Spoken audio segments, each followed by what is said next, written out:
स्वागत है आपका एक बार फिर से आपके अपने चैनल स्टडी विद मोटिवेशन में।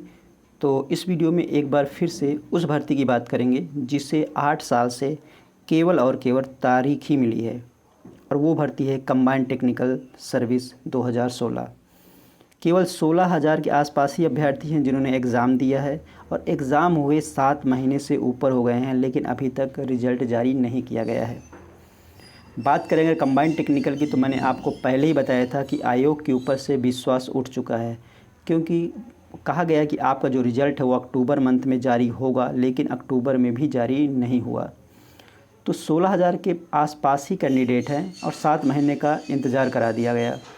तो मैंने आपको इससे पहले एक वीडियो में बताया था कि आयोग ने जो जानकारी दी है कि क्यों आखिर रिज़ल्ट इतना लेट हो रहा है, क्यों नहीं रिज़ल्ट जारी किया जा रहा है। तो आयोग ने अपनी एक बात रखी कि कुछ कैंडिडेट ऐसे हैं जिन्होंने एप्लीकेशन फॉर्म में किसी दूसरी पोस्ट के लिए और एग्ज़ाम में किसी दूसरी पोस्ट का जाके एग्ज़ाम दिया। मतलब एप्लीकेशन फॉर्म में कोई और पोस्ट और एग्ज़ाम में कोई और पोस्ट, जिसकी वजह से मेरिट लिस्ट बनाने में प्रॉब्लम हो रही है।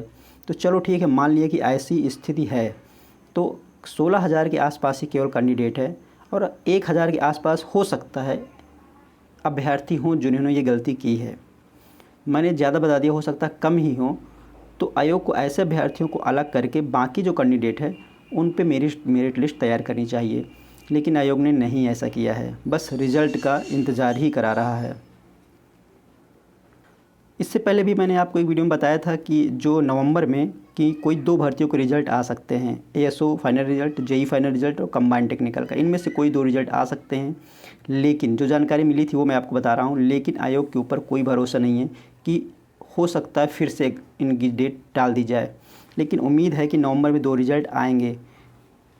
लेकिन फिर भी आप लोगों को तीनों जो एएसओ, जेई और कंबाइंड, इन तीनों भर्तियों के अभ्यर्थियों को साथ आना ही पड़ेगा।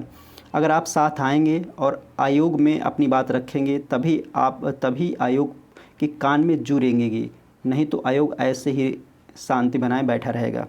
अब बात कर लेते हैं कि तो आप लोगों को अगर साथ लाने की बात कहें तो किसी बड़े चैनल को आप लोगों को साथ लाना चाहिए। मेरा चैनल तो इतना बड़ा नहीं है कि मेरी बात जो है सारे अभ्यर्थियों तक पहुंच सके, तो किसी बड़े चैनल को ऐसा करना चाहिए कि जितने भी अभ्यर्थी जिनका रिज़ल्ट जारी नहीं किया जा रहा है तो उनका साथ देना चाहिए।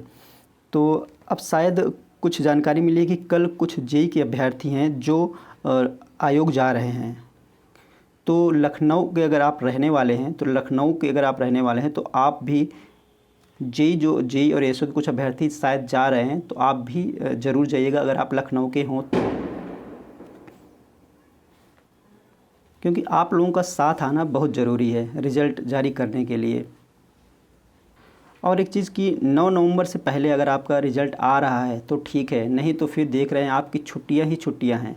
अगर छुट्टियों में फंस गई आपका रिज़ल्ट तो फिर नवंबर भी निकल जाएगा और रिज़ल्ट जारी नहीं हो सकता। इसलिए आयोग के कान में जू रेंगवाना ज़रूरी है, और आपको आयोग जा कर के अपनी बात रखना, इसलिए आपको आयोग जाकर अपनी बात रखना ही पड़ेगा।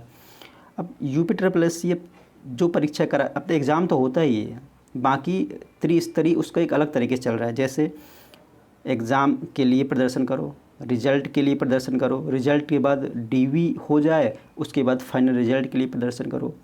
बस अभ्यर्थी प्रदर्शन ही करते रह जाएंगे, अपनी तैयारी ना कर पाएँ। इसलिए आप लोगों को साथ आना बहुत ज़रूरी है। तो ये कुछ जानकारी मुझे आप लोगों के साथ शेयर करनी थी। तो वीडियो आपको कैसा लगा? अगर पसंद आया होगा तो लाइक करिएगा और चैनल को सब्सक्राइब करना ना भूलिएगा। जो भी लेटेस्ट अपडेट होगी आपको इस चैनल के माध्यम से मिलती रहेगी। तो चलिए दोस्तों, मिलते हैं आपसे नेक्स्ट वीडियो में। जय हिंद।